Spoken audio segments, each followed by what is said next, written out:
कोलकाता के विधान नगर के वार्ड नंबर 36 में 6 मंजिला इलीगल बिल्डिंग को कोलकाता हाई कोर्ट के ऑर्डर के बाद तोड़ने का काम शुरू। पर प्रशासन पूरी तरह से शहर में इलीगल बनती हुई बिल्डिंग के ऊपर अपनी चुप्पी साधे हुए और अपनी आंख बंद करते हुए दिखाई दे रही है। इसके कई सारे नुकसानात आप देख सकते हैं कि इससे पहले कोलकाता में किस तरह कदर बिल्डिंग टेढ़ी हो गई, कुछ सारी बिल्डिंग गिर गई, पर इसके बाद भी इस तरह की इलीगल बिल्डिंग कंस्ट्रक्शन के ऊपर सरकार पूरी तरह से अपनी आंख बंद करते हुए दिखाई दे रही है। मैं सादिक मुश्ताक और आप देख रहे हैं CBB न्यूज।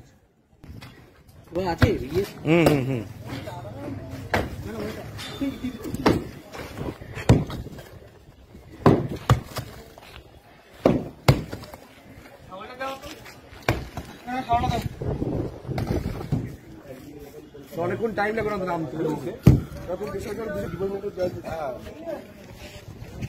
এই তাইয়া সৌরভ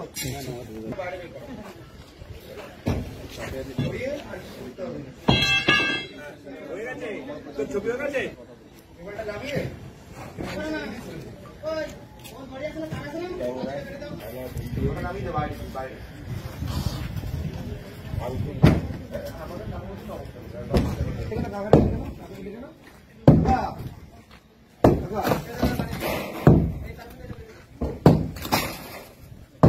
বাবা হয়ে গেলে ওষুধ খেয়ে দাও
I like it.